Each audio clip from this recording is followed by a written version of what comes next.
A humanidade, de modo geral, é volúvel, hipócrita e gananciosa. Este homem foi chamado de Diabo e seu nome foi associado ao mal, à enganação e à crueldade. Suas obras foram queimadas, banidas e censuradas porque eram consideradas perigosas demais para serem lidas. Ele também é um dos pensadores mais mal compreendidos da história. Este é Nicolau Maquiavel, e hoje vamos explorar suas polêmicas recomendações para governantes. Vamos descobrir como, às vezes, ser uma pessoa boa e ser um bom líder simplesmente não combinam. Em várias partes deste vídeo, você pode se sentir ofendido ou indignado com suas sugestões, e isso é totalmente normal. No entanto, eu te convido a ficar até o final, porque, apesar do que você já ouviu, Maquiavel não é uma manifestação do anticristo, mas sim um filósofo e político profundamente complexo que tem muito a nos ensinar sobre a natureza do poder do governo e sobre como ser moral pode, às vezes, causar mais mal do que bem. Mas por que deveríamos ouvir esse cara? E quem ele realmente é? Essas são perguntas excelentes. Então, vamos dar uma rápida olhada no que tornou Maquiavel um nome conhecido na filosofia política e nas experiências que moldaram suas ideias. Se você está preocupado com como a política e o poder influenciam seu feed de notícias, eu recomendo o patrocinador muito gentil de hoje, Ground News. O Ground News é um site e aplicativo que reúne artigos relacionados de milhares de fontes ao redor do mundo em um só lugar, para que você possa comparar como diferentes veículos cobrem a mesma notícia. Cada matéria vem com uma análise clara do viés político, veracidade, propriedade e manchetes das fontes jornalísticas, com avaliações baseadas em organizações independentes de monitoramento de notícias. O Ground News está oferecendo, de forma generosa, 40% de desconto no plano Vantage para quem usar meu link ou escanear meu código QR como uma oferta especial. Então, eu realmente recomendo que você aproveite. Por exemplo, vamos ver como as publicações de esquerda e direita se posicionaram diferentes nos relatos recentes de que a economia do ZEU cresceu a uma taxa anual de 2,3% no último trimestre de 2024, enquanto a direita estava animada, destacando como os gastos dos consumidores aumentaram consideravelmente. As fontes da esquerda estavam muito menos otimistas, sugerindo que o crescimento provavelmente desacelerará no primeiro trimestre de 2025. Eu gosto especialmente do feed de Pontos Cegos, que ressalta notícias que são desproporcionalmente cobertas pela esquerda ou pela direita. Este feed ajuda os leitores a mergulharem na realidade das notícias do outro lado e a entenderem as diferentes narrativas que podem moldar suas crenças. Como fontes de notícias de esquerda que ignoram as acusações de que o prefeito de Chicago tem mal administrado presentes, ou fontes de direita que não cobrem as consequências do congelamento temporário de uma grande quantidade de gastos públicos por Trump. Eu não tenho muito tempo para acompanhar as notícias, e certamente não para examinar cada artigo que leio em busca de viés. Então, o Ground News é fantástico para me dar uma ideia das diferenças, cobertura de diferentes histórias. Assim, posso obter uma variedade de opiniões, em vez de ficar preso apenas na minha bolha. O Ground News, muito gentilmente, está oferecendo aos meus espectadores 40% de desconto no seu plano Vantage de acesso ilimitado, então, por favor, confiram. Acho que o Ground News está fazendo um trabalho muito importante, e estou muito feliz por tê-los como patrocinador. De qualquer forma, voltando ao vídeo, um Maquiavel, uma vida política. Niccolò di Bernardo dei Machiavelli, nascido em 1469, em Florença, Itália, foi um homem de muitos talentos. Ele foi, em diferentes momentos, dramaturgo, diplomata, historiador e amante do mundo antigo. Ele também é um dos pensadores políticos mais influentes de todos os tempos. Dada uma vida tão rica, não posso cobri-la toda aqui, então darei uma biografia resumida conforme for relevante para as obras que analisaremos hoje. A família Maquiavel era antiga, originária de Joly, nas proximidades de Florença.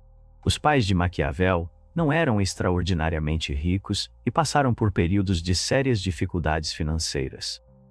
No entanto, seu pai Bernardo era um leitor ávido, demonstrando entusiasmo particular por obras da Grécia e Roma antigas, como as de Cícero e Aristóteles, uma característica que ele viria a compartilhar com seu filho, Nicolò. Ele insistiu em proporcionar a Nicolò uma educação intensa, ensinando-lhe latim e os clássicos, como convinha a um cavalheiro italiano. Nicolò leu o historiador romano antigo Tito Livio, História de Roma, em seus primeiros anos, e os discursos de Maquiavel sobre Livio viriam a se tornar uma de suas obras mais importantes. Durante sua educação, Nicolò também foi exposto aos elementos muito mais duros da natureza humana, já que um de seus professores, Paulo Sassi, maltratou o jovem Nicolò junto com muitos de seus outros alunos, devido a algumas manobras políticas bastante complexas envolvendo um padre que assumiu brevemente o controle de Florença e foi executado por isso. Maquiavel acabou sendo nomeado o segundo chanceler do Conselho de Guerra e Diplomacia em 1498. Essa foi sua grande oportunidade, que o projetou para uma posição de destaque no Estado florentino. Ao longo dos anos seguintes, ele recebeu instruções aprofundadas sobre questões de governança. Supervisionou operações militares, se envolveu intimamente na burocracia estatal e até atuou como diplomata no Reino da França. Essa experiência prática de administração pública influenciaria grande parte de suas obras posteriores. Ele presenciou períodos de caos político, sucessos em guerras, além dos melhores e piores conselheiros do governo. Foi também nesse contexto que ele formou sua famosa opinião: você deve esmagar completamente seus inimigos, garantindo que eles nunca mais se levantem para incomodá-lo, ou então convidá-los para se unir a você e torná-los seus aliados. No entanto, nunca deve escolher o caminho do meio e deixá-los permanecer como ameaçar. Durante seu tempo no governo, ele testemunhou como uma diplomacia rigorosa pode às vezes ser bastante eficaz. Observou a carreira militar e política de Cesare Borgia, que acumulou uma série de vitórias e parecia prestes a se tornar o César da Itália renascentista. Um dos primeiros trabalhos políticos de Maquiavel é diretamente sobre Borgia e seu sucesso em uma de suas campanhas, mas ele também viu Borgia cair do poder, em parte devido às suas próprias fraquezas de caráter. Suas observações sobre Borgia são consideradas uma forte influência para sua obra infame, O Príncipe, que ofereceu conselhos a governantes absolutos sobre como administrar seus estados e manter seu poder. Também foi durante seu serviço à República Florentina que ele passou a amar e admirar a governança republicana. Essa paixão por Maquiavel se manteve, e ele serviu sua república com fidelidade. Seu profundo respeito pelo republicanismo inspiraria os discursos sobre Livio, que é, na minha opinião, seu melhor livro. Essa obra é uma análise sobre como as repúblicas se erguem, caem e mantêm sua influência, assim como as muitas vantagens que podem ter sobre estados mais autoritários. Ele se baseou na história de Roma, assim como em muitas outras nações, para mostrar como as repúblicas podem realmente resistir aos poderosos reinos da Europa, desde que sejam bem organizadas e tenham líderes habilidosos em seu comando. Esse trabalho mais tarde influenciou filósofos do iluminismo como Rousseau. Por meio disso, teve um papel na ascensão das repúblicas europeias e, de certa forma, moldou como muitos governos no Ocidente operam hoje, embora de maneira um tanto indireta. Ele foi um dos primeiros pensadores da Europa moderna a defender as repúblicas, não apenas com base em princípios morais, mas também por acreditarem que têm o potencial de funcionar de forma muito mais eficiente e eficaz do que os estados autocráticos. No entanto, esse sucesso não durou. Os antigos governantes de Florença, a família Médici, conseguiram retomar o controle da cidade entre 1512 e 1513, marcando o fim da República e da carreira política de Maquiavel. Ele foi capturado, torturado e exilado da cidade. Foi no exílio que escreveu suas obras mais famosas, incluindo O Príncipe, os discursos e a arte da guerra, um estudo detalhado sobre como vencer guerras ou outros conflitos armados. Ele lamentou abertamente seu destino, detestando não poder mais participar da sua amada Florença e vendo que ela havia caído novamente de uma república promissora para um principado. No entanto, também esperava retornar à política, e por isso escreveu O Príncipe, dirigido diretamente ao novo governante, Lourenço. Ele dedicou a obra para tentar se aproximar desse regime, contudo, levaria muitos anos até que tivesse alguma sorte nisso. Eventualmente, por volta de 1520, foi comissionado para escrever uma história de Florença pelos Médici, que completou ao longo de alguns anos. Vemos aqui a natureza prática de Maquiavel. Por um lado, ele não era fã do governo Médici, mas, por outro lado, precisava retratá-los de forma ao menos um pouco favorável se quisesse reconquistar o favor em seu estado natal. Seu conselho também foi ocasionalmente buscado pelos membros da família Médici durante esse período, devido à sua reconhecida expertise em ciência política. Admiravelmente, muitas vezes, ele se mantinha firme nessas sessões e recomendava que simplesmente restaurassem a velha república. Esses esforços para se aproximar dos Médici tiveram um pequeno resultado e em 1526 ele recebeu uma posição oficial em Florença, supervisionando algumas das defesas da cidade. No entanto, isso foi efêmero. Os Médici foram novamente depostos e, como Maquiavel havia tido poucos contatos com eles, foi negada a ele uma função na nova república. Infelizmente, ele morreu no mês seguinte. Esta nova república florentina também não durou muito, e o Sacro Imperador Romano Carlos I restaurou os Médici ao poder apenas alguns anos depois. Maquiavel teve uma vida incrivelmente diversificada. Ele presenciou os altos e baixos do poder político e esteve envolvido em todos os aspectos do governo, desde assuntos externos até questões internas e estratégias militares. No entanto, ele também morreu com suas principais ambições de uma poderosa república florentina e de uma Itália unificada longe de se realizarem. As circunstâncias dos escritos de Maquiavel apresentam um desafio importante para quem o estuda. Com exceção dos discursos sobre Tito Livio, suas principais obras tendem a ter motivações bastante variadas, o que dificulta avaliar até que ponto refletem suas opiniões pessoais. O Príncipe foi, em parte, uma tentativa de retornar à vida política de Florença sob os Médici, enquanto a história de Florença foi diretamente encomendada por essa mesma família. Embora fique claro que Maquiavel tenta manter a integridade intelectual, essa obra é sobretudo histórica e não tão argumentativa quanto O Príncipe ou os discursos. A arte da guerra também se concentra muito mais nos detalhes do planejamento militar do que suas outras obras, tendo muito menos reflexões amplas sobre política. Portanto, ao comparar as diferentes fontes neste vídeo, classificarei o que Maquiavel diz nos discursos acima de qualquer uma de suas outras obras. Também farei amplo uso de O Príncipe, especialmente quando seu conselho for consistente com o que ele apresenta em outras obras. Usarei a história de Florença e a arte da guerra de maneira mais moderada, apenas porque são menos diretamente relevantes para suas visões filosóficas. Quis começar esta sessão sobre a vida de Maquiavel porque acredito que ela demonstra dois pontos muito importantes. Primeiro, Maquiavel não é um teórico de gabinete. Suas ideias se baseiam em seus muitos anos de experiência no governo, além de seu extenso estudo de outros teóricos políticos e das histórias de estados como Roma, Esparta, França e, claro, sua cidade natal, Florença. Em segundo lugar, sua vida contextualiza um pouco seu pragmatismo mais contundente.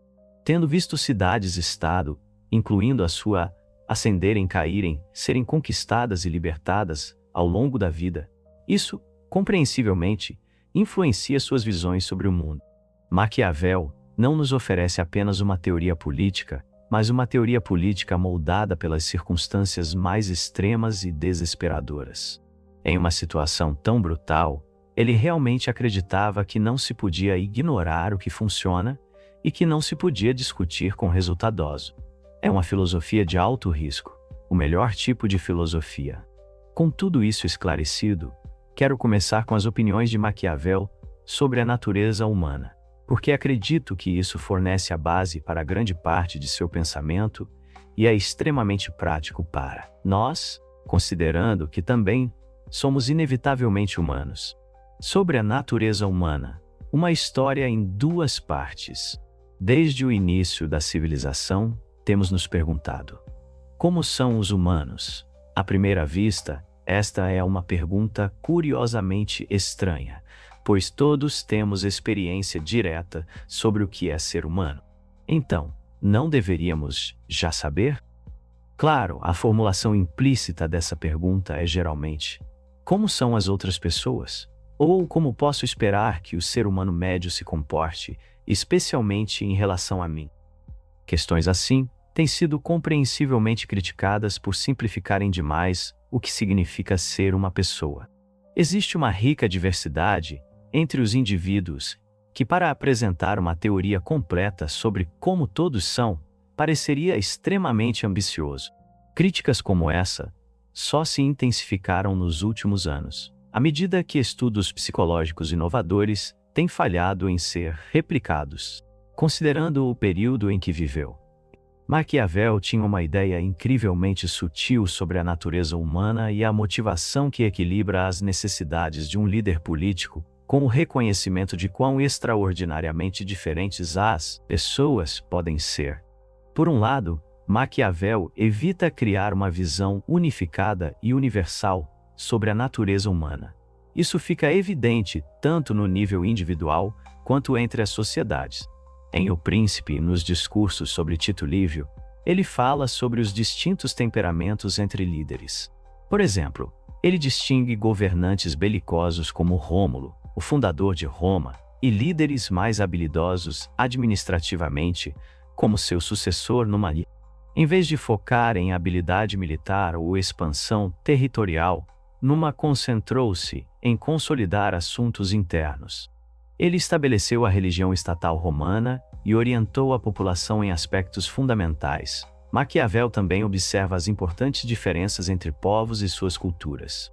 Por exemplo, ele fala muito bem da cultura romana antiga, porque havia como instiladora de virtudes em sua população. De modo geral, ele acreditava que o homem médio no início ao meio do período romano antigo era razoavelmente corajoso, tinha um bom senso de dever cívico e estava disposto a sacrificar alguma medida de benefício pessoal para o bem de sua comunidade. Por outro lado, ele era muito mais cínico em relação ao povo da Europa Ocidental em sua própria época, que via como basicamente egocêntrico e pouco sábio. Claro, isso pode ser apenas o benefício da distância. Ele nunca teve que ver realmente romanos antigos se comportando de maneiras mesquinhas, vaidosas ou egoístas. Portanto, é muito mais fácil romantizá-los, mas seu ponto mais amplo ainda se mantém.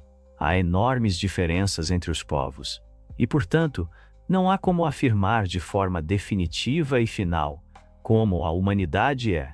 Curiosamente, ele também deixa claro que pessoas mais virtuosas não são o resultado de alguma vantagem inata que possuem, mas sim da educação que recebem do Estado. Isso às vezes é educação formal, mas mais frequentemente do que não, são apenas os valores que sua cultura promove. Ele não imagina a Roma antiga como um estado perfeito cheio de super-humanos. Na verdade, ele adverte contra essa ideia. Em vez disso, ele acredita que eram produtos de seu ambiente e que, se algum governante hoje quisesse reproduzir o sucesso de Roma, deveria dedicar um imenso esforço à educação de sua população, não apenas em fatos materiais, mas também em virtudes. Até agora, você notará que há surpreendentemente pouco da nossa imagem clássica de Maquiavel. A ideia de que as pessoas podem realmente se tornar mais virtuosas não condiz com a percepção popular desse pensador florentino como astutamente enganador e brutalmente egocêntrico.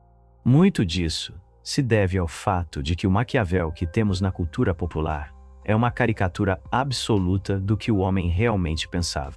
Mas também vale a pena notar que as ideias mais otimistas de Maquiavel sobre a natureza humana e o potencial humano contrastam bastante com a forma como ele achava que qualquer estrategista político do mundo real deveria ver as pessoas na prática. No início dos discursos, Maquiavel lamenta uma propensão humana crucial que espinosamente afeta quase qualquer líder, que é a nossa ambição. Na visão de Maquiavel, quase todos desejam mais do que têm, e se deixados sem controle, a ambição pessoal trará ruína a qualquer estado, não importa o quão próspero ou afortunado ele pareça no início. Ele não é a única pessoa a fazer essa observação. Arthur Schopenhauer costumava falar sobre como nossos desejos são insaciáveis, pois assim que alcançamos um, outro certamente surgirá para ocupar seu lugar. Na verdade, a primeira história do livro de Gênesis fala sobre os humanos desejando mais do que têm, e a mitologia greco-romana está repleta de contos de advertência sobre a ambição excessiva. A força destrutiva da avareza humana é bem conhecida, mas Maquiavel analisa em detalhes como isso deve afetar a administração de um Estado. Embora ele reconheça que as pessoas podem se tornar mais virtuosas e que isso por si só pode frear a ambição, Maquiavel também aconselha consistentemente que o Estado deve ser estruturado como se quase todas as pessoas fossem inevitavelmente avarentas, gananciosas e sedentas de poder. A justificativa para isso é bastante simples. Enquanto a educação pode influenciar a disposição e o comportamento das pessoas, sempre haverá alguns indivíduos para os quais isso simplesmente não funciona. Sempre haverá cidadãos em um Estado que não pouparão esforços para alcançar a glória pessoal, custe o que custar. Isso não é necessariamente algo ruim. Grandes líderes, soldados e governadores são muitas vezes pessoas ambiciosas.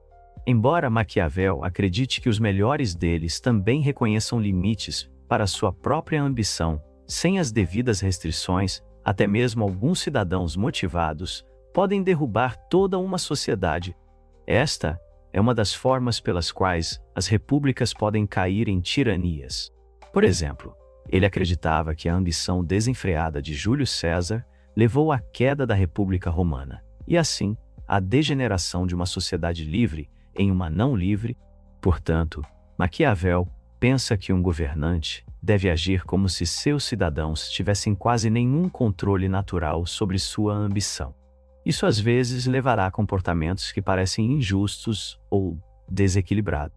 Por exemplo, um comandante militar extremamente bem-sucedido pode ser reassumido para um cargo relativamente obscuro, para que qualquer chance de ele tomar o controle do Estado em um golpe militar seja frustrada. É claro que isso significa que, de vez em quando, um general muito capaz que genuinamente não tem planos de se tornar um ditador será prejudicado. Mas Maquiavel acredita que isso é o menor dos dois males. Quando as apostas são tão altas, é melhor cometer uma pequena injustiça contra uma parte inocente do que permitir que um culpado faça o que quiser com uma nação inteira. Guarde essa ideia do menor dos dois males, porque ela será um tema recorrente neste vídeo. Quis começar com essa visão aparentemente tendenciosa sobre a natureza humana, porque acho que ela exemplifica uma tendência geral na escrita de Maquiavel. Às vezes é útil pensar em Maquiavel como se ele alternasse entre dois modos, quase como se fizesse observações sobre dois mundos distintos. Em um nível, existe a realidade como ela é, com toda a sua complexa desordem. Em certos momentos de sua obra, ele enfatiza abertamente essa complexidade, afirmando que um líder habilidoso deve ignorar suas regras se houver um motivo contextual forte o bastante para isso.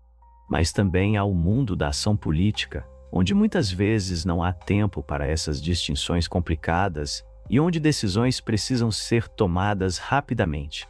É aí que entram suas regras e conselhos gerais. Embora Maquiavel reconheça que nem todo mundo tem ambição ilimitada, já que ele elogia especificamente governantes que conseguem moderar a sua, ele acredita que você chegará muito mais longe tratando as pessoas como se tivessem ambição ilimitada do que como se não tivessem. Acho que essa distinção é muitas vezes feita implicitamente nas obras de Maquiavel. Em um nível existe o mundo, E depois há algo mais. Vamos chamar isso de realidade política. Esse é o conjunto de suposições práticas e axiomas que um governante habilidoso deve considerar garantidos para assegurar suas chances de sobrevivência e sucessão. É um pouco como muitos engenheiros que em grande parte de seu trabalho tratam π como igual a 3, porque a diferença entre 3,14 e 3, vis. Às vezes, quando Maquiavel parece excessivamente pessimista sobre o mundo ou a humanidade, ele está falando nesse nível da realidade política. Por exemplo, como veremos, embora ele prefira repúblicas a principados, não hesita em discutir como um príncipe deve agir para ser bem-sucedido e proteger seu estado. Embora ele ache que um povo possa melhorar com educação, ainda é melhor presumir o pior ao elaborar leis e escrever constituições. Para cada Cincinnatus que renunciou aos seus poderes absolutos de emergência, assim que resolveu a crise à sua frente, há um César que estava ansioso para se tornar ditador vitalício assim que a oportunidade apareceu. Mas isso é só o começo. Embora eu ache que a visão de Maquiavel sobre o comportamento humano seja a base para o resto da sua filosofia, o diabo, como frequentemente acontece, está nos detalhes. Em nenhum lugar, isso fica mais claro do que na forma como ele enxerga a virtude. Um homem virtuoso, muitas vezes, é um governante incompetente. O que você diria que faz uma boa pessoa? Claro, essa pergunta ocupa filósofos há milhares de anos, mas as pessoas geralmente se concentram em algumas características-chave. Tendemos a pensar que uma boa pessoa é gentil, generosa, compassiva, honesta e íntegra. Ela não é hipócrita, sempre cumpre sua palavra e tem um coração quente. Se as pessoas soubessem que alguém assim estava concorrendo a um cargo político, provavelmente votariam nele. No entanto, Maquiavel é muito mais cético em sua visão. O que torna alguém uma boa pessoa também pode torná-lo um governante absolutamente terrível. E acho que vale a pena destacar esse ponto, pois isso torna o resto da sua filosofia muito mais fácil de entender. Como destacou Erica Banner em seu livro, A Ética de Maquiavel, é precipitado rotular Maquiavel como um intrigante político amoral, sem respeito pelo bem comum ou por noções de virtude e moralidade. Em boa parte de seus escritos, ele critica amplamente atos que considera prejudiciais ao povo de uma cidade e elogia aqueles que os ajudam. Se ele estivesse apenas preocupado com os interesses dos governantes, isso não faria sentido. Por exemplo, em sua História de Florença, ele é muito crítico de Cássio, que mura por enriquecer a si mesmo e aumentar seu poder às custas da desestabilização da cidade e da criação de divisões partidárias que antes não eram tão extremas. Essa conduta foi sem dúvida boa para Kimura, mas ruim para Florença. Na minha opinião, Maquiavel não é um fatalista retórico, e essa é só a minha opinião. O sistema ético de Maquiavel está, em última instância, fundamentado nas consequências para os cidadãos de um Estado, e um governante tem um dever para com esses cidadãos. Um bom governante não é aquele que se beneficia, mas aquele que beneficia seu povo. Mesmo em seu livro mais estereotipadamente maquiavélico, O Príncipe, ele ainda se mantém nessa linha de raciocínio, ao mesmo tempo que sugere que é do próprio interesse do príncipe beneficiar seu povo. Por exemplo, em uma passagem, ele diz o seguinte: o homem que se torna rei contra a vontade da maioria e com o apoio dos nobres ricos deve fazer da conquista das afeições do povo comum uma prioridade absoluta. Isso será fácil se ele os colocar sob sua proteção. Nos discursos, ele faz afirmações muito similares, onde elogia as repúblicas por protegerem a liberdade de seus cidadãos, afirmando que os desejos das pessoas comuns são muito mais nobres do que os de príncipes ou reis, porque tendem a desejar sua própria liberdade em vez de dominar os outros. Por trás disso, está a suposição implícita de que o bem do povo em uma cidade-estado é o objetivo final. Mas então, por que Maquiavel tem essa reputação de permitir tiranos e elogiar ditadores? Bem, isso se deve, em parte, ao fato de que ele acredita que um bom governante e uma boa pessoa requerem habilidades muito diferentes, e que ignorar isso é um erro perigoso. Por exemplo, em O Príncipe, ele aconselha que um príncipe em ascensão deve, às vezes, ser extremamente cruel para tanto manter sua posição quanto ser um governante habilidoso e ordeiro. Isso vai contra um dos princípios fundamentais da nossa moral intuitiva, que compaixão e bondade são bens absolutos. Mas Maquiavel discorda. Isso pode ser verdade para um cidadão comum, mas um governante não deve se preocupar apenas consigo mesmo. Ele tem um dever de cuidado para com seu povo. Em uma seção infame de O Príncipe, intitulada Crueldade e Compaixão, sobre se é melhor ser amado ou temido, Maquiavel diz o seguinte: um governante não deve se preocupar em ser rotulado como cruel quando se trata de manter seus súditos leais e unidos. Ele se mostrará mais compassivo do que o líder cuja compaixão excessiva leva à desordem pública. Ele então descreve como essa compaixão excessiva pode facilmente se transformar em uma incapacidade de manter a ordem e a unidade públicas. Isso é um desastre para uma cidade-estado, pois levará ao seu enfraquecimento gradual e, eventualmente, provavelmente será conquistada por outro estado. Assim, o que parece ser algo bom a fazer tem consequências terríveis, enquanto o que parece ser algo ruim realmente serve ao povo. Como apontado por John Wycliffe, Maquiavel usa a palavra virtude, às vezes para se referir ao bem moral direto, mas também à habilidade em governar e em batalhas. Para ser um governante virtuoso, para Maquiavel, muitas vezes é necessário ser habilidoso, beneficiando o povo do Estado, além de qualquer preocupação com a consciência pessoal. Vale notar que essa preocupação subjacente com o bem público também impõe limites à brutalidade que um príncipe ou outro governante pode exercer. Por exemplo, Maquiavel alerta fortemente contra a apreensão da propriedade de cidadãos, pois isso provavelmente causaria caos e descontentamento. Ele também sugere que os governantes devem evitar ser odiados a todo custo, o que exige certos padrões de conduta ética deles. Não é apenas do interesse deles, mas também do interesse do Estado que estão governando. Uma vez que sua derrubada convidaria a um período de incerteza, eles podem ser conquistados por outro Estado, ou um verdadeiro tirano pode assumir o controle. Nos discursos, ele é ainda mais crítico em relação aos governantes tirânicos, frequentemente dizendo que eles limitam a prosperidade de sua sociedade. Ele argumentou que Atenas floresceu muito menos quando era governada pelo tirano Pisístrato do que quando era uma democracia, e que governantes que se enriquecem às custas de seu povo prejudicam tanto a si mesmos quanto seu Estado a longo prazo. Portanto, acho importante considerar as recomendações aparentemente imorais em O Príncipe e nos discursos à luz deste tema geral. Embora ambas as obras às vezes incentivem um governante ou uma república a se envolver em desonestidade, crueldade e barbarismo, isso não é uma celebração sem sentido da brutalidade, mas sim uma reflexão do julgamento de Maquiavel de que essa imoralidade superficial é, tristemente, algumas vezes necessária para a prosperidade a longo prazo. Embora eu ache que ele tende a justificar os meios pelos fins ao longo de seu trabalho, ele também é bastante cético em relação à suspensão das regras morais gerais o tempo todo. Ele sugere que, na prática privada, um governante realmente deve obedecer às leis do país e aos costumes da sociedade que governa.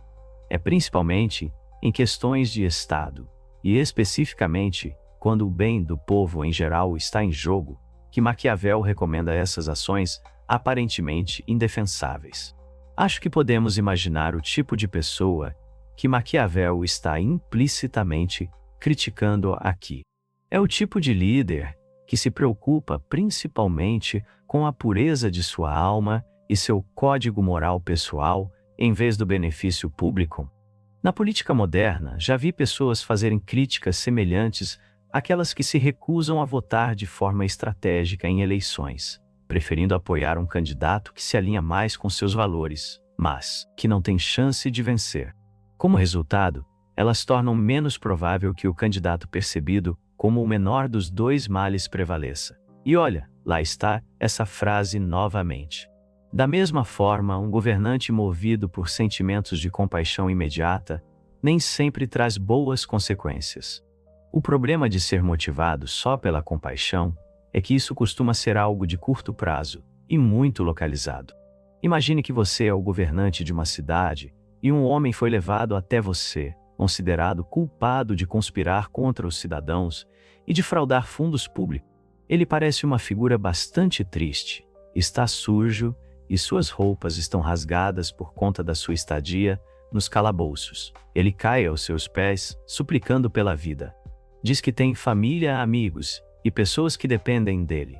Seria preciso ter um coração bem endurecido para que isso não te tocasse nem um pouco. Eu sei que, com certeza, isso me afetaria, mas para Maquiavel, seguir esse instinto compassivo aqui é apenas um benefício de curto prazo. Pode parecer admirável ter feito um gesto de bondade, e sem dúvida vai te ajudar a dormir melhor, mas também manda a mensagem que conspirar contra o Estado e fraudar o tesouro público é algo que você vai tolerar. Sabendo que haverá pelo menos algumas pessoas com ambição desmedida na sua cidade, elas estarão mais propensas a usar esse caminho para enriquecer e se fortalecer às custas de todos os outros. O que parece compaixão se revela apenas como falta de sabedoria e está causando mais mal para mais pessoas no longo prazo. Portanto, enquanto eu quase certamente teria intitulado este vídeo algo como "Por que pessoas boas são governantes terríveis?", eu provavelmente diria que as opiniões de Maquiavel estão mais para "pessoas boas são governantes terríveis" quando colocam sua própria satisfação moral de curto prazo acima das necessidades do Estado, colocando em risco seu povo como resultado e, em última análise, mostrando mais egoísmo do que o governante que impõe uma crueldade temporária para garantir um benefício de longo prazo para si e para seus cidadãos. Mas você sabe que isso não cabe no título do vídeo.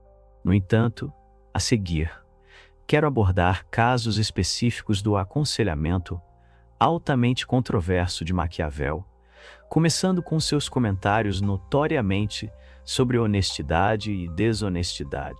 Se você quiser ajudar a criar mais vídeos como este, considere se tornar um dos meus incríveis apoiadores no Patreon. O link está na descrição.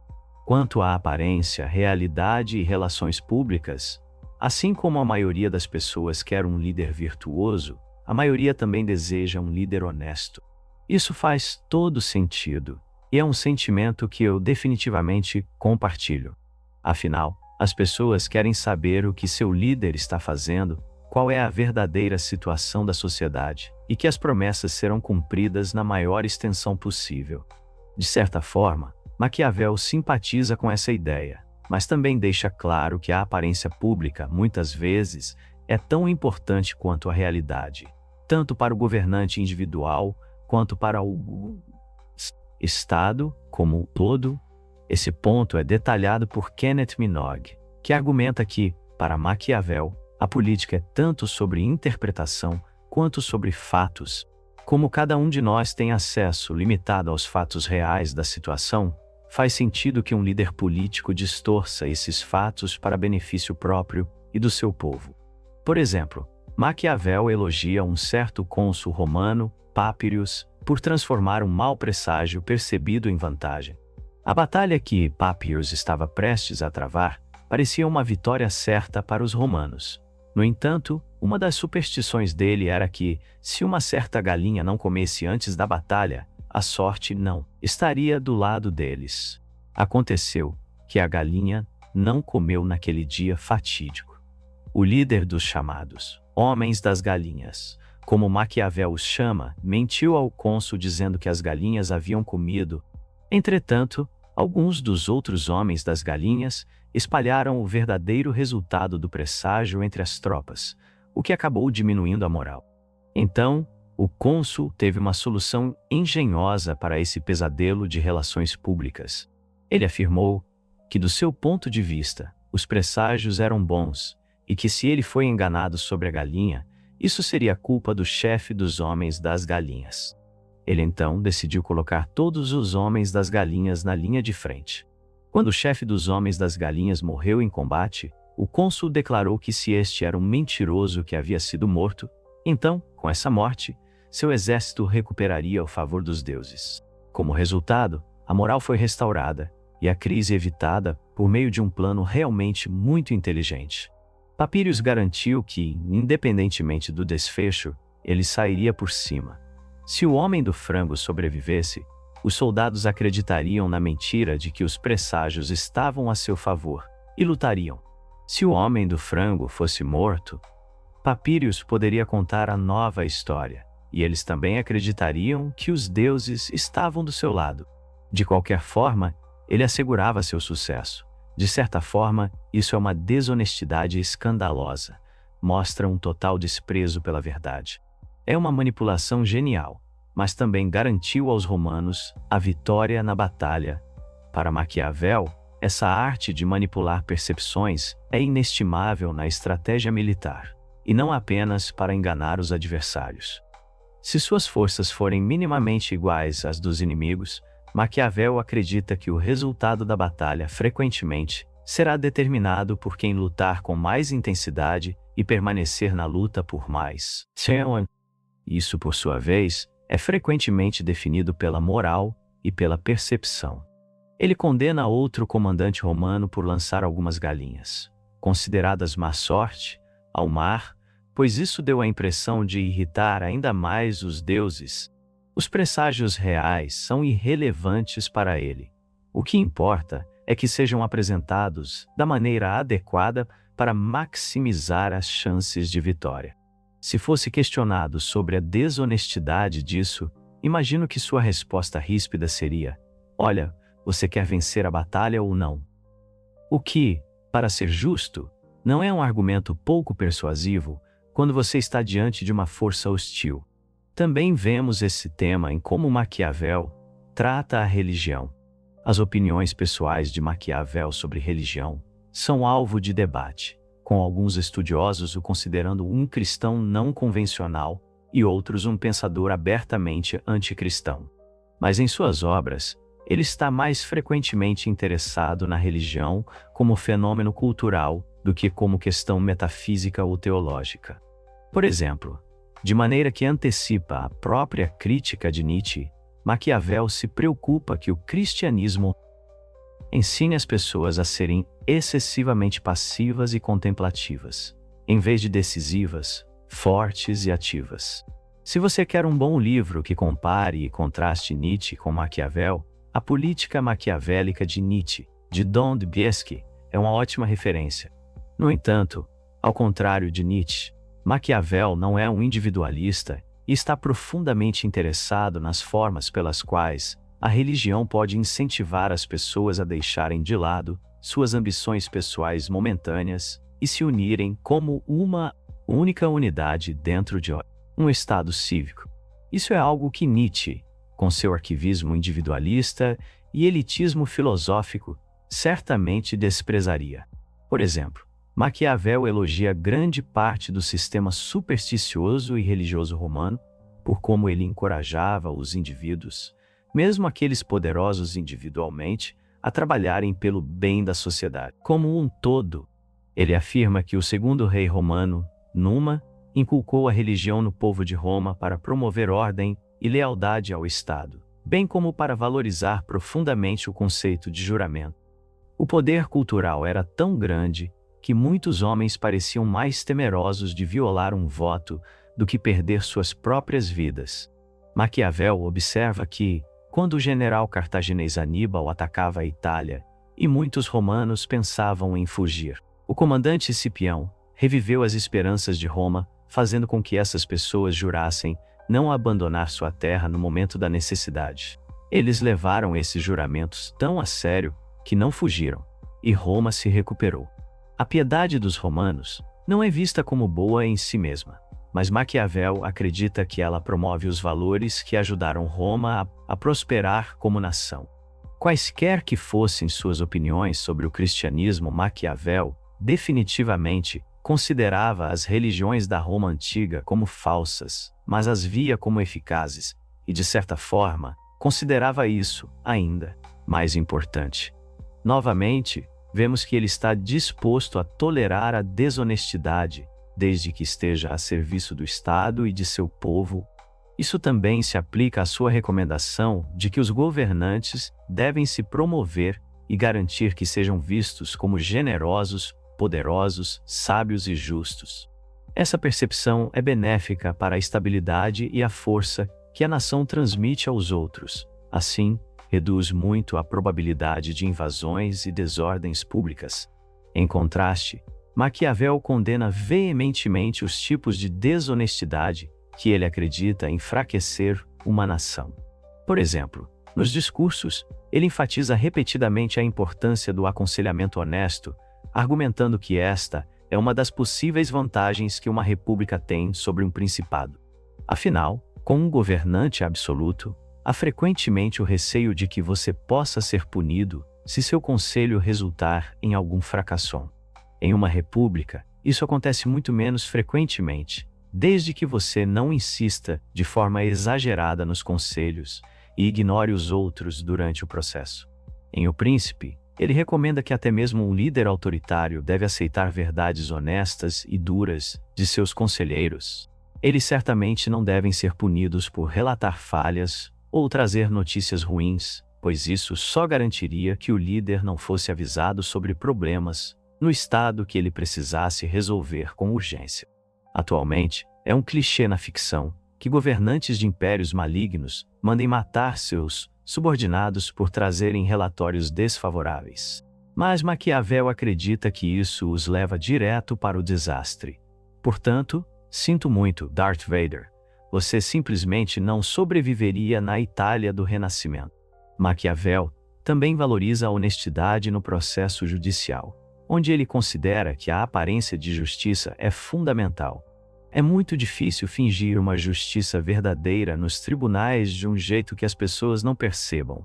Ele argumenta que tentar adaptar o sistema judiciário à sua vontade pessoal, como governante, será percebido quase imediatamente pela maioria. Essa sensação de injustiça alimentará o ódio do seu povo contra você. Se as pessoas não puderem confiar no sistema judicial para restaurar o equilíbrio moral, é muito mais provável que recorram ao vigilantismo ou a vinganças pessoais, o que, por sua vez, desestabilizará bastante o seu estado. Curiosamente, ao contrário da sua fama de brutal, Maquiavel frequentemente aconselha a leniência ao lidar com falhas em geral, para manter as pessoas honestas e focadas no que realmente importa. Por exemplo, ele é fortemente contra punir comandantes militares por falhas no campo de batalha. Na visão dele, muitas vezes há muita sorte envolvida no resultado de uma batalha para colocar toda a culpa no general responsável. Pior ainda, se você começar a punir comandantes por perder batalhas, o próximo comandante terá isso na cabeça ao lutar, e isso pode afetar seu foco e, consequentemente, seu desempenho. Um exemplo histórico muito extremo disso na história chinesa é o capitão militar Chen Shen. Ao perceber que chegaria atrasado para levar seu destacamento de tropas à posição, e sabendo que a punição por atrasos era a morte, ele concluiu que não tinha nada a perder. Ele então liderou uma rebelião que custou milhares de vidas, e embora tenha sido derrotado, alguns estudiosos acreditam que isso contribuiu para a queda eventual da dinastia Jin. Outro exemplo é Liu Bang, que de fato pôs fim à dinastia Jin, ao deixar escapar acidentalmente alguns prisioneiros que estavam sob sua guarda. Como a punição por esse erro também era a morte, ele não tinha nada a perder e decidiu se revoltar, fundando eventualmente a dinastia Han. Isso era simplesmente esperado. Se você pune as pessoas excessivamente por falhas, tudo o que faz é incitar desordem e potencialmente comprometer decisões militares vitais. Embora esse último exemplo não trate explicitamente da desonestidade dos governantes, ele ilustra um ponto importante que exige uma tomada de decisão clara. As pessoas devem poder falar francamente e honestamente e ter a chance de errar em seus esforços. Maquiavelli, portanto, subordina tanto a honestidade quanto a desonestidade ao serviço do Estado e de seu povo. Em vários casos, ele acredita que a honestidade é a melhor política, mas, como também é importante para a estabilidade do Estado, que sua liderança seja vista sob uma luz positiva e que as tropas tenham confiança em seu potencial de vitória. A desonestidade também tem seu lugar para o bom funcionamento de uma sociedade. Para Maquiavelli, às vezes é preciso distorcer os fatos para o bem de todos. Mas, espere um momento, não é Maquiavelli conhecido por promover ditaduras cruéis? Por que ele está agora falando sobre as forças de uma república? Bem, apesar do que muita gente pensa, Maquiavelli valoriza a liberdade de forma extrema, mas suas opiniões sobre isso são muito complexas. Felizmente, esse é exatamente o nosso próximo ponto. 5. Liberdade, segurança e estabilidade. Se aceitarmos que Maquiavelli realmente deseja o melhor para o povo de um Estado, por que então ele escreveu O Príncipe, que muitas vezes parece um manual para ditadores que querem tomar e manter o poder? Eu argumentaria que dois objetivos subjacentes dominam muitos dos conselhos de Maquiavelli, tanto em O Príncipe quanto em outras obras. O primeiro é manter a segurança, e o segundo é promover a liberdade e a autogovernança sempre que possível. O problema é que esses dois objetivos estão frequentemente em tensão, especialmente em estados que não são republicanos. Por exemplo, se você der liberdade demais aos cidadãos, pode perder a unidade do Estado. E Maquiavelli acredita que isso é inerentemente desestabilizador. Mas ele também tem razões pragmáticas muito sólidas para valorizar a liberdade na sociedade como um todo. Para Maquiavel, cidadãos livres lutam com mais afinco por seu país, estão mais engajados com seu governo e apoiam seu próprio Estado. Em contraste, ele acredita que ditadores são muito mais frágeis, pois oferecem uma posição única de quase poder absoluto pela qual as pessoas podem competir e frequentemente geram o justo ressentimento do seu povo. Mas então, sobre o que é todo esse conselho em O Príncipe? Bem, acho que é aqui que a natureza pragmática de Maquiavel entra em cena. Maquiavel é surpreendentemente pouco idealista na maneira como aborda a realidade. Ele está determinado a descrever o mundo como o encontra, e não como gostaria que fosse. Esse espírito prático se estende às próprias obras. O Príncipe é dirigido diretamente a Lourenço de Médici, que na época era o governante de Florença, o estado natal de Maquiavel. O próprio Maquiavel vivia exilado naquela época e, no geral, tinha uma visão bastante negativa da família Médici, já que eles o haviam aprisionado e torturado não muito antes. O príncipe serve, portanto, em parte, como uma tentativa de voltar à sua cidade e como uma forma de se aproximar desses novos governantes. Considerando as inclinações republicanas de Maquiavel, isso levou alguns a especular que o príncipe era, na verdade, uma sátira descarada destinada a zombar da própria família, a quem foi dedicado, e a expor os modos malignos que governantes absolutos utilizam para manter o poder. Pessoalmente, acho que isso exagera na outra direção. Muitos dos conteúdos de O Príncipe, como os conselhos sobre exércitos de cidadãos, sobre ser decisivo ao punir dissidentes e em ganhar o respeito do povo, são refletidos nos discursos, que definitivamente não são sátira. Para mim, interpreto O Príncipe como uma forma de tirar o melhor de uma situação ruim. Ou seja, se você realmente insiste em ser um governante absoluto, aqui está como não cometer uma completa besteira e evitar trazer calamidade tanto para si mesmo, quanto para as infelizes pessoas que governa. Visto dessa maneira, os conselhos em O Príncipe se encaixam muito bem com muitas de suas outras obras. Podemos até ver Maquiavel tentando encaixar ideias que são simpáticas ao povo comum, sendo divididas entre os conselhos úteis a déspotas. Por exemplo, ele acredita que, em geral, um príncipe deve deixar os costumes, a propriedade e a família das pessoas comuns em paz, na maior parte do tempo, pois interferir nisso semeará descontentamento e enfraquecerá a posição do príncipe. Apesar de sua reputação, a maior parte da brutalidade em O Príncipe é direcionada a nobres astutos ou famílias poderosas em vez do povo comum. Parte disso se deve ao fato de que as pessoas comuns por si só são consideradas uma ameaça mínima ou nenhuma para um ditador. Ou, se estão unidas, Maquiavel simplesmente acredita que elas se tornam uma força avassaladora. Mas também suspeito que as simpatias ocultas de Maquiavel pelo homem comum estejam fortemente envolvidas.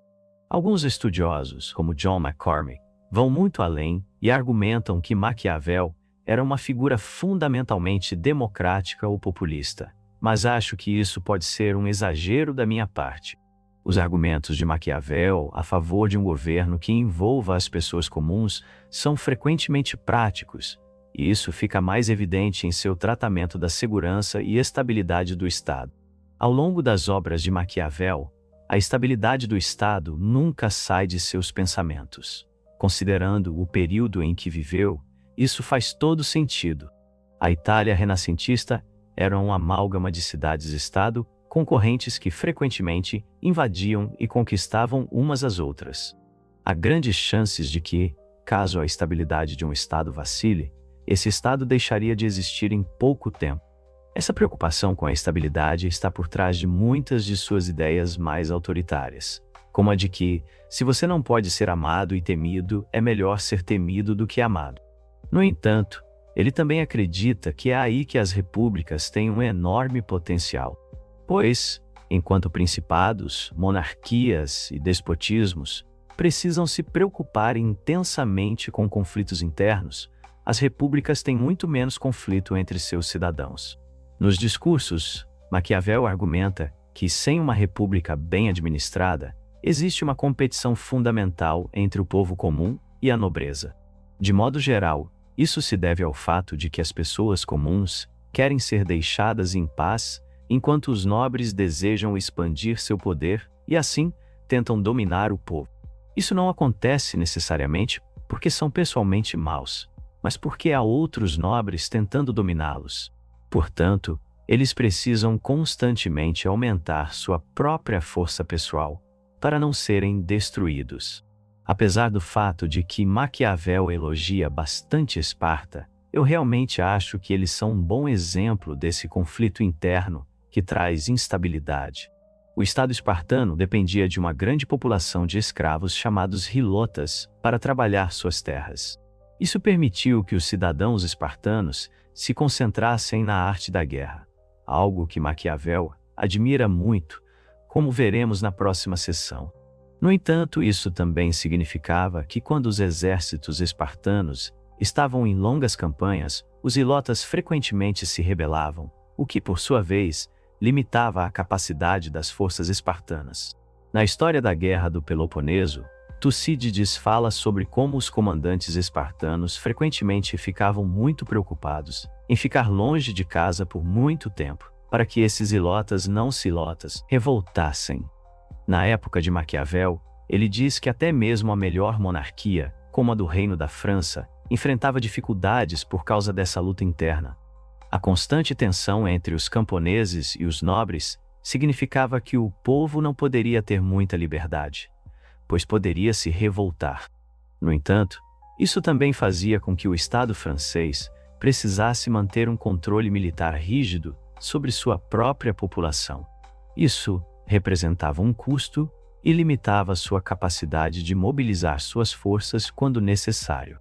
Isso os fazia depender de exércitos mercenários. E veremos por que Maquiavel considera essa uma ideia terrível na próxima sessão. O problema é que a preocupação com a segurança do Estado agora colidia diretamente com a liberdade dos cidadãos, criando esse intenso conflito de classes. Essencialmente, isso mantinha a nação em uma constante e sutil guerra contra si mesma. Como disse Abraham Lincoln, citando os evangelhos, uma casa dividida contra si mesma não pode permanecer. Como apontado por Carrie Enneman e Tatiana Gomes, as repúblicas idealmente resolvem esse problema ao dar a todos um lugar à mesa do governo. Maquiavel descreve cuidadosamente como o Estado romano chegou a ter seus diferentes cargos. Um par de cônsules executivos, um senado composto por nobres e os tribunos da plebe para representar o povo comum. Para ele, isso salvou Roma do tipo destrutivo de conflito interno, porque garantia que cada pessoa se sentisse parte do Estado. Isso criou um ciclo virtuoso, pois também significava que os nobres e os cônsules podiam confiar nos cidadãos comuns para não se revoltarem. Como resultado, eles podiam desfrutar de mais liberdade. Ao mesmo tempo, os tribunos mantinham vigilância sobre os excessos da nobreza. Pelo menos, essa é a história que Maquiavel conta. O objetivo é que todas as partes móveis da nação estejam trabalhando juntas para alcançar um objetivo comum. Claro, isso não é uma forma de democracia liberal moderna, mas sim um equilíbrio entre os interesses de diferentes classes aristocráticas e não aristocráticas no contexto da Itália renascentista. No entanto, também está longe de ser uma ditadura ou tirania. Maquiavel, no fim das contas, deseja um governo livre, mas não se preocupa tanto com os tipos de liberdades que ganham muito destaque hoje, como a liberdade de expressão ou a liberdade de dispor da propriedade. Na verdade, ele frequentemente indica que cidadãos poderosos devem ser mantidos sob vigilância cuidadosa para garantir que não estejam tramando rebeliões ou golpes de Estado. Quando ele fala em governo livre, provavelmente devemos pensar nisso como um governo onde os cidadãos participam de forma significativa. Agora, não quero exagerar aqui. Por exemplo, a grande população de escravos de Roma é raramente mencionada por Maquiavel, mas no geral, é uma forma muito interessante de entender os sistemas governamentais. Maquiavel quer maximizar a estabilidade interna, preservando a liberdade e a participação genuína no governo. De fato, ele acredita que, se as pessoas se sentirem representadas e investidas no seu estado, é muito menos provável que causem problemas. Isso faz parte de uma lição geral nos trabalhos de Maquiavel. Se você deseja que seu estado tenha sucesso, é melhor alinhar os interesses do estado com os do povo. Como dissemos, Maquiavel acredita que se as pessoas se identificam com seus estados, elas lutarão mais, trabalharão mais duro e defenderão ferozmente o país contra inimigos, porque em cada caso, não estão apenas lutando ou trabalhando por algum rei nebuloso ou um grupo distante de nobres, mas por sua própria liberdade. Ele sugere que essa é uma das razões pelas quais a República Romana foi tão bem sucedida militarmente. Assim, vemos que os argumentos de Maquiavel a favor do republicanismo ainda são extremamente práticos. Não é que ele ache que seja inerentemente bom que as pessoas participem do governo. Se fosse demonstrado que monarquias são mais eficazes, afinal, e tomam melhores decisões, tenho certeza de que ele mudaria de ideia. Mas ele acredita que as repúblicas são realmente a melhor forma de Estado, simplesmente com base nos resultados que podem alcançar e na segurança interna que podem gerar. Falando em segurança, a violência é absolutamente crucial para entender Maquiavel e suas ideias. Portanto, acho que já está na hora de darmos uma olhada nisso. 6. A necessidade de ser perigoso. Uma frase que às vezes vejo circulando na internet é melhor ser um guerreiro em um jardim do que um jardineiro em uma guerra. Ela é atribuída de forma intermitente a Bruce Lee, ao espadachim japonês do século XVII Miyamoto Musashi, e também é apenas um provérbio antigo que às vezes é dito ser da China e outras vezes do Japão. Sei que isso é um desvio, mas passei tanto tempo tentando rastrear a origem dessa citação e simplesmente não consigo encontrar uma resposta definitiva em lugar algum. Mas, independentemente de onde venha esse pequeno aforismo, sua mensagem é bastante clara. É muito melhor estar preparado para o conflito e a desordem, mesmo que isso acabe se mostrando desnecessário, do que estar despreparado e ter a violência batendo à sua porta. Certamente há algo nisso, mas Maquiavel vai um passo além. Ele acredita que é dever de todo Estado estar constantemente preparado para a violência, pois isso não apenas garante que sairão por cima se a guerra explodir, mas também que é menos provável que tenham que lutar na primeira vez se parecerem suficientemente perigosos. Isso deu a Maquiavel uma reputação de belicista, mas eu acho que as coisas são muito mais complexas do que parecem à primeira vista.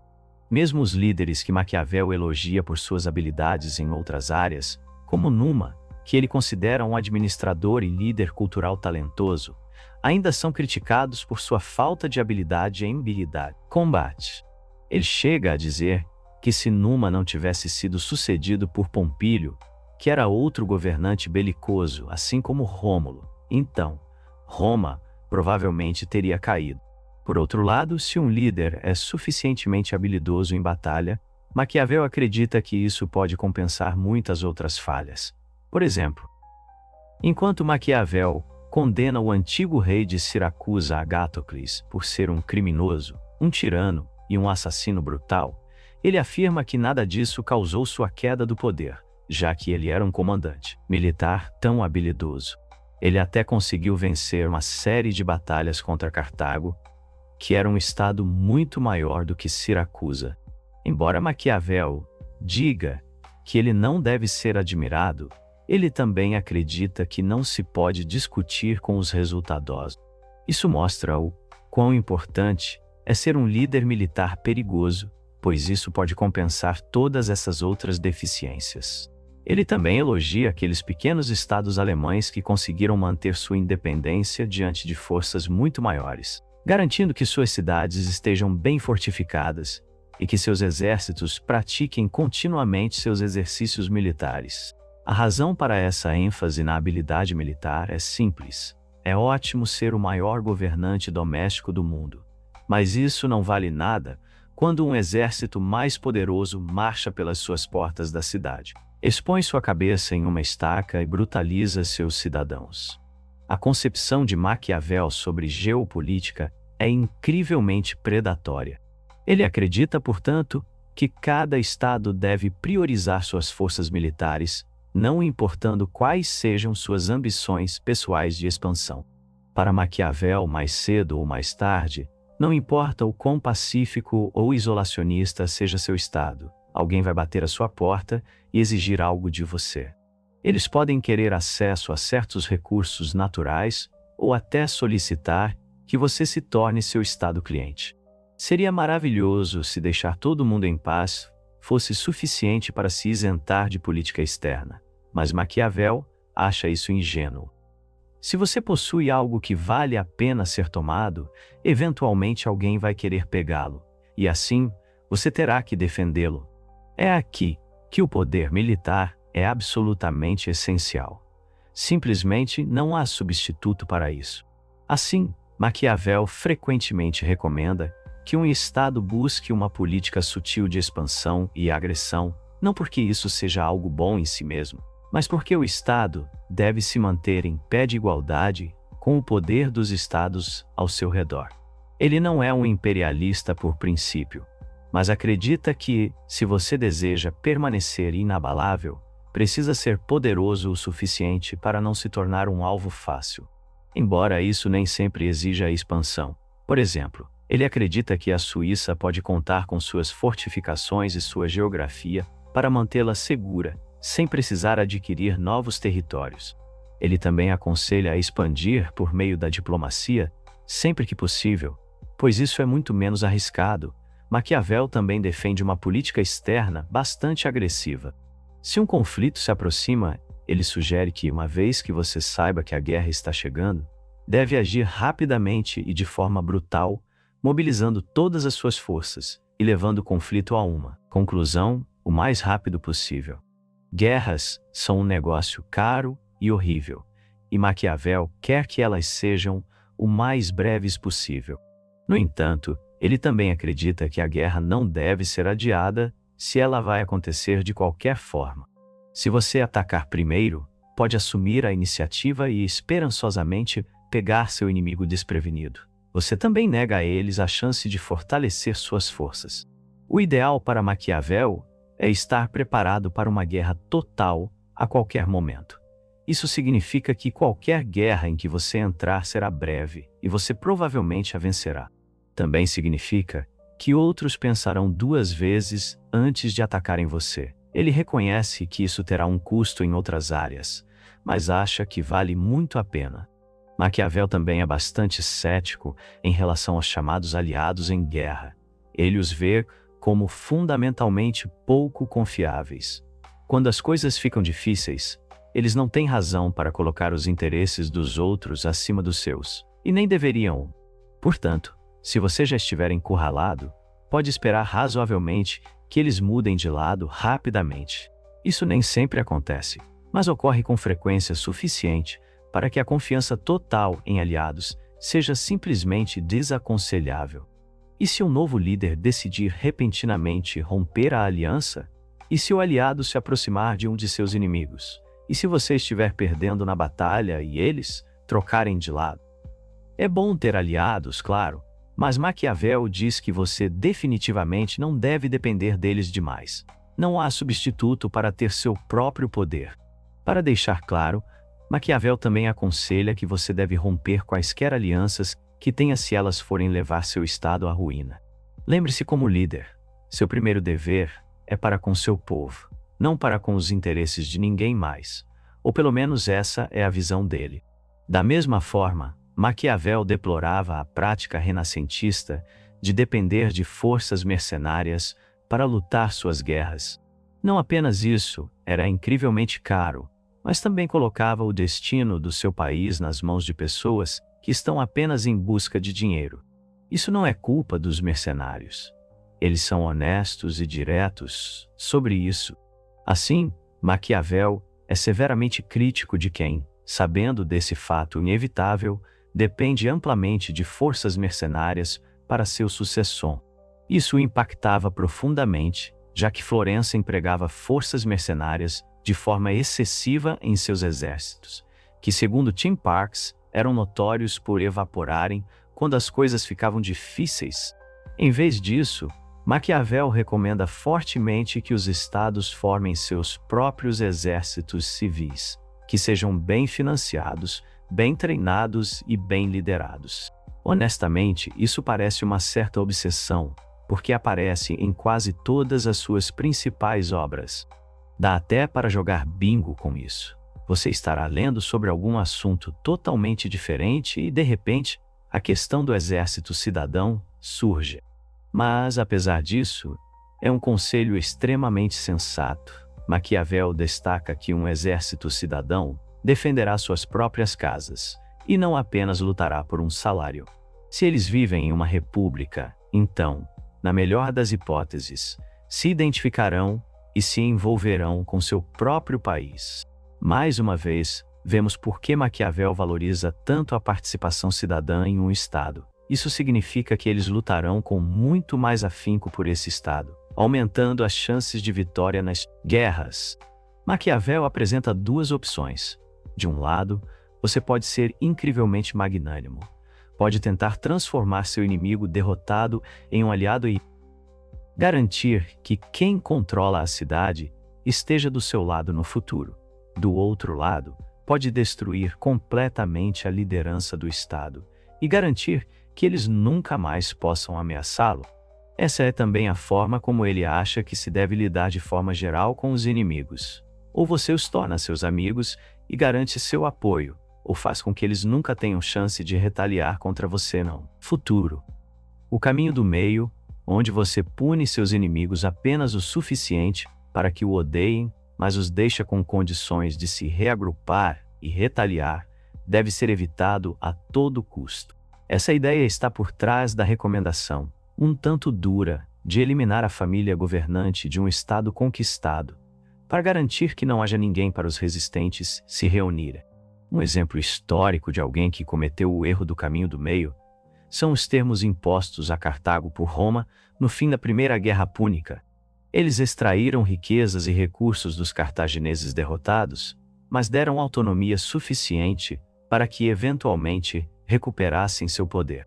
Isso culminou na famosa campanha de Aníbal, na Itália, quando ele matou centenas de milhares de soldados romanos e quase levou Roma à beira do colapso.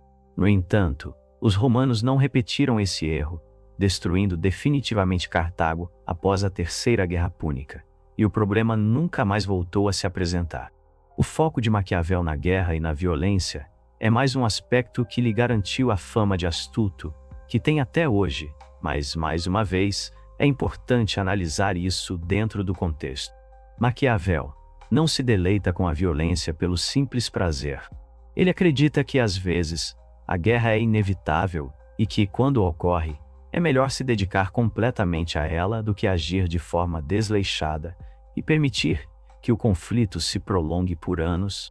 Claro que essa é apenas a visão de Maquiavel, e outros estrategistas militares, sem dúvida, discordariam.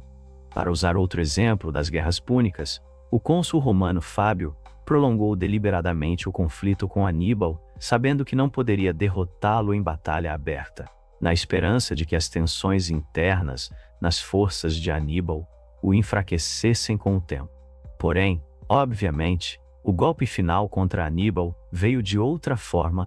Quero destacar que, diferentemente de alguns outros, Maquiavel não enaltece a força militar como um fim em si mesma, mas como algo que os governantes devem possuir para garantir a segurança e a prosperidade de seu país. Da mesma forma, seus conselhos severos sobre como tratar os inimigos derrotados não derivam do prazer em executá-los sem misericórdia, mas porque ele acreditava que a alternativa levaria a mais conflitos e, no fim das contas, custaria mais vidas. O mal menor ainda pode parecer bastante desagradável. Mas a seguir, quero falar sobre a principal razão pela qual acredito que Maquiavel é visto como uma figura tão vil e pouco confiável, e o que isso pode nos ensinar sobre o papel e o possível valor dos princípios. 7 princípios e da prudência. Quando chamamos algo de maquiavélico, não estamos apenas dizendo que é maligno. Pense em alguém como Tyrion Lannister de Game of Thrones.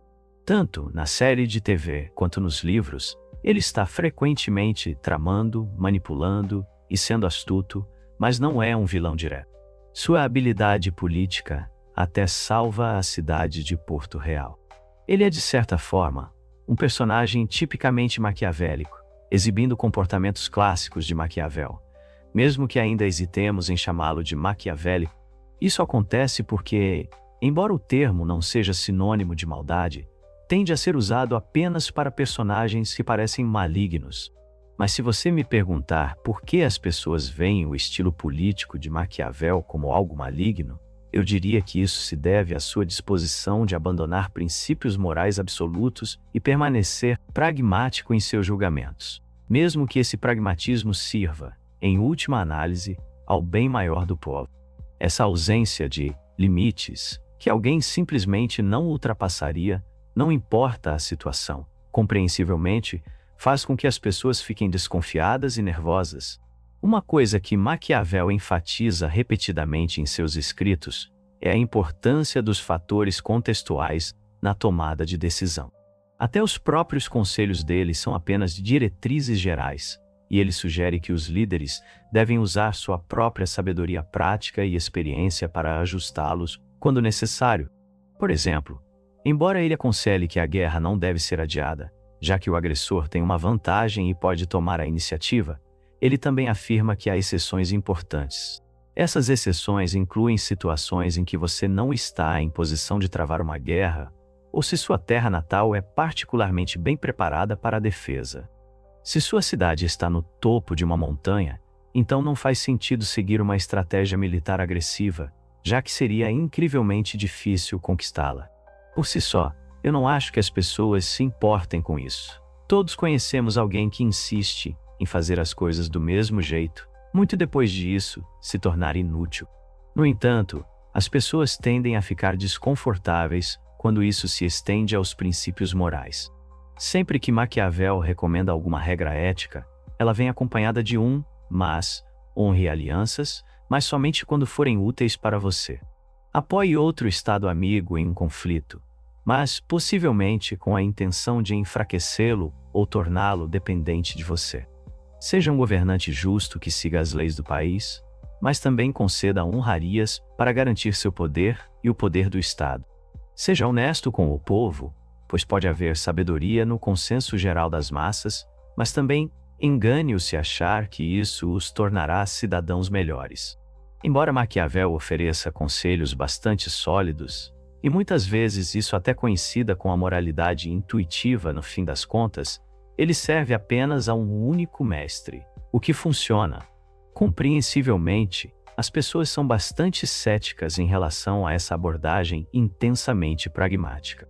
Pegue o primeiro líder da Roma republicana, o fantástico nome Lúcio Júnior Bruto. Maquiavelli elogia especificamente Brutus por ter executado seus próprios filhos, já que eles conspiraram contra o novo Estado, e ele até mesmo foi publicamente assistir à execução. Para muitas pessoas, especialmente na antiguidade, isso trai um princípio moral caro: valorizar e respeitar sua família e ser leal a eles.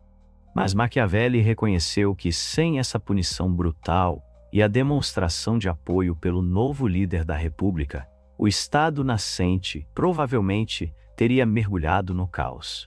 Da mesma forma, tendemos a valorizar o direito a um julgamento justo, então, quando Maquiavelli recomenda que inimigos derrotados sejam executados rapidamente se não podem ser transformados em aliados. Isso vai contra um princípio muito próximo dos nossos corações. Maquiavelli pode até simpatizar com nossa preocupação, já que ele também deseja, em linhas gerais, um sistema judicial justo e honesto. No entanto, ele também argumentaria que há exceções para toda regra. Se você permitir que essas pessoas vivam por muito tempo, estará dando a elas a chance de desestabilizar ainda mais o Estado. Dessa forma, Maquiavelli está fundamentalmente em desacordo com a forma como muitas vezes concebemos a política hoje, que é fortemente influenciada por ideias sobre direitos e liberdades individuais. Tendemos a pensar que os direitos de alguém não devem ser violados, mesmo em tempos desesperadores. Não importa o que aconteça. Não queremos que as pessoas sejam detidas indefinidamente sem julgamento, executadas sumariamente ou enganadas pelos nossos próprios governos. Mas, em princípio, Maquiavelli acredita que todas essas coisas são justificáveis dadas as circunstâncias certas. Essa é uma conclusão natural do seu consequencialismo relativo ao Estado. Se for do melhor interesse a longo prazo do Estado e de seu povo suspender uma regra moral, então essa regra deve ser suspensa. Nada é sagrado e, se a situação for grave o suficiente, toda e qualquer lei ética pode e será quebrada. Essa ideia, compreensivelmente, deixa as pessoas ansiosas. Apesar da preocupação de Maquiavelli em equilibrar os diferentes poderes de um Estado, essa prioridade dada às consequências pode fazer com que as pessoas desconfiem do que seu governo fará com elas. De repente, alguma ação hedionda for vista como o interesse do povo. Afinal, essa mesma justificativa tem sido usada por ditadores e déspotas ao redor do mundo e ao longo da história, para validar ações horrendas que não só violaram direitos e proteções legais, mas que nem sequer estavam nos interesses do povo. De qualquer forma, isso também pode deixar outros estados muito mais nervosos quanto a se tornarem seus aliados. Se você tiver a opção entre se aliar a alguém que cuidará de você até o fim e alguém que você sabe que só o apoiará quando achar que é do seu interesse, então você quase sempre escolherá o aliado mais principiado. Claro, Maquiavel responderia dizendo que um líder deve garantir que é percebido como principiado, enquanto secretamente atua como um pragmático a serviço do povo nos bastidores. Como Maquiavel mesmo coloca ao discutir líderes que quebram suas promessas, a multidão é conquistada por aparências e resultados finais. Desde que você consiga parecer que está seguindo um conjunto de regras morais e que suas decisões beneficiam em última análise o povo como um todo, você não será condenado por sua flexibilidade ética, mas sim elogiado por isso. Mas isso levanta seus próprios problemas, porque essa estratégia pode ser muito boa se apenas o governante ou os governantes souberem disso. Assim que fica claro que essa é sua estratégia, as pessoas começam a ficar desconfiadas. Se as pessoas sabem que seus líderes estão buscando a aparência de princípios, em vez dos próprios princípios, então elas farão uma pergunta muito sensata: como posso saber que você está realmente agindo em prol do interesse do povo? Isso coloca o líder em uma situação complicada. Ele deve se comportar de maneira maquiavélica, mas esconder esse maquiavelismo do seu povo. Mas isso também cria uma tensão interna bastante significativa em sua filosofia. Se ele deseja que os cidadãos participem livremente do governo, como pode existir um muro de engano que mantenha os líderes de um Estado longe da transparência com esses cidadãos? Acho que este é um verdadeiro enigma nas obras de Maquiavel, e um que não encontrei uma resolução definitiva. Também suspeito que é, em grande parte, isso que incomoda as pessoas ao lerem Maquiavel.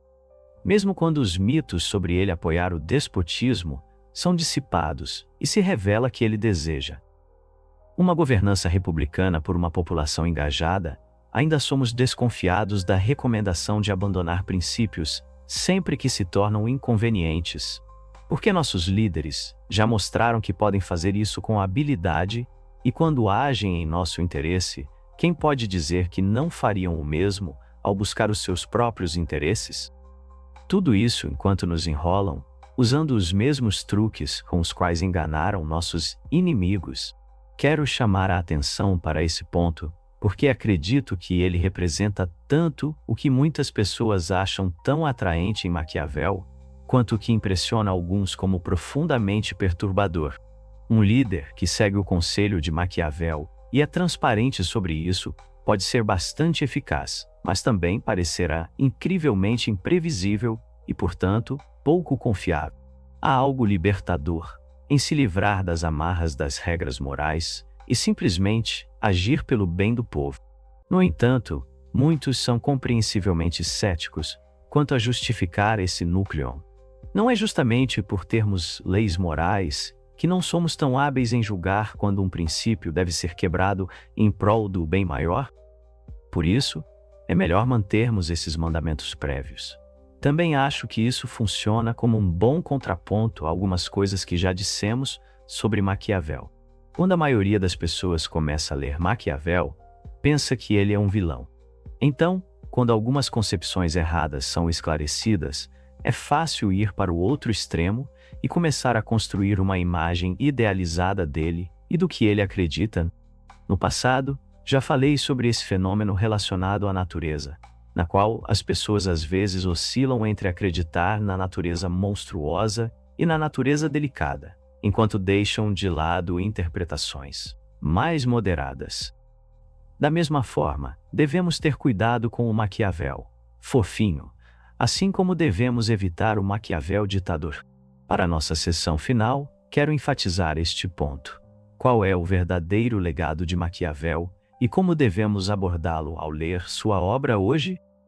Na era moderna, Nicolau Maquiavel conquistou uma posição de destaque entre os grandes pensadores. Ele fascina as pessoas. Não são muitos os filósofos sobre os quais as pessoas tenham tanto interesse. Ele parece sombrio, misterioso e é um guardião de um conhecimento proibido. Seu pragmatismo desafia cada lição moral que já nos foi ensinada, e ainda assim, ele afirma que age pelo bem maior. Não é de se surpreender que as pessoas achem isso tão atraente e sedutor. Normalmente, eu termino esses vídeos mais longos explicando por que acho que você deveria conferir este livro ou pensador em particular, mas Maquiavel não exige esse tipo de apresentação. Em vez disso, quero falar sobre como lê-lo e quais lições gerais ele pode nos ensinar hoje. A primeira coisa a lembrar é que Maquiavel escreve sempre no contexto da Itália renascentista, e ele está sempre motivado por interesses próprios. Às vezes, esses interesses são pessoais, como o desejo de voltar a Florença, e outras vezes são ideológicos, como a defesa do republicanismo ou a tentativa de resgatar a história de seu país natal. E também existem seus objetivos maiores. Ele deseja ver a Itália unificada, por exemplo, embora as recomendações de Maquiavel às vezes pareçam atemporais. É importante não levá-lo ao pé da letra e considerar que, em certas ocasiões, as circunstâncias mudaram. Por exemplo, Em uma passagem famosa de A Arte da Guerra, ele prevê que as armas de fogo não terão tanta importância no campo de batalha. Isso pode ter sido verdade para ele, mas creio que é justo dizer que a situação mudou bastante nos últimos 500 anos. Maquiavel também é notável por sua recusa em sistematizar. Embora haja certas linhas consistentes em sua obra, ele nunca se senta para criar um sistema definitivo sobre como a política deve ser feita, e provavelmente acharia isso impossível. É simplesmente algo muito variável. Nesse sentido, ele me lembra outros pensadores que também rejeitam a filosofia sistemática e preferem uma série de observações, algumas conectadas, mas muitas isoladas. No entanto, dadas todas essas observações, muitas percepções de Maquiavel continuam intensamente relevantes e interessantes para nós hoje, estejamos ou não envolvidos na política. Em primeiro lugar, Maquiavel é uma espécie de pessimista prático, ou seja, ele sempre recomenda planejar para o pior cenário possível. Ele acredita que um líder deve assumir que todas as pessoas são ambiciosas e egoístas, porque se não fizer isso, estará despreparado para lidar com aquelas que realmente são. Ele defende que uma nação deve estar sempre pronta para a guerra, pois, caso contrário, se o conflito chegar, será pega de surpresa. E aconselha a destruição total dos inimigos derrotados, porque mesmo que reste apenas um grupo pequeno para reconstruir seu poder, eles podem eventualmente retornar para causar destruição. Ele quer que um líder seja brutalmente pragmático, pois, se não for, isso o colocará em desvantagem em relação àqueles que o são. Às vezes, uma única derrota esmagadora pode ser suficiente para acabar com um estado inteiro ou até com uma dinastia inteira. De certa forma, Maquiavel é um pensador profundamente esperançoso, ambicioso, quanto ao que acredita que a humanidade e os governos poderiam ser, mas também sabe que acreditar que eles já são assim é um jogo de tolos, que rapidamente levará à ruína desse tolão. Além disso, Maquiavel nos pede para confrontar verdades incômodas sobre o mundo. Ele nos faz questionar se nossos princípios morais realmente alcançam o que afirmamos e se deveríamos deixá-los de lado ocasionalmente para realizar um bem maior. Ele nos impede de nos apegarmos a uma moralidade inabalável apenas para manter nossa própria consciência limpa enquanto servimos a um mal maior a longo prazo.